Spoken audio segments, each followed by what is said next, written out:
પ્રસિદ્ધ યાત્રાધામ શામળાજી અહીંથી પસાર થાય છે નેશનલ હાઈવે 48।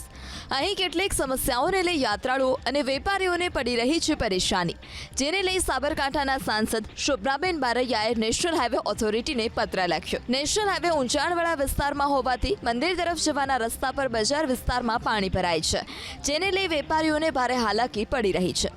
આ સમસ્યાનું નિરાકરણ લાવવા સાંસદે પણ માંગ કરી તો હાઈવે પર શામળાજી ભગવાનની પ્રતિકૃતિ સાથેનું સાઇનબોર્ડ લગાવવા પણ માંગ કરાઈ। તો હાઈવે પર ઓવરબ્રિજ પાસેના સર્વિસ રોડના સમારકામની પણ સાંસદે માંગ કરી। સર્વિસ રોડ પર નબળા પેવર કામને લઈ તેની હાલત ભંગાર થઈ ગઈ છે, તો હાઈવે પર ખાડાઓને લઈ તે જોખમી બની ગયો છે, તેનું તુરંત જ સમારકામ કરવાની માંગ કરાઈ।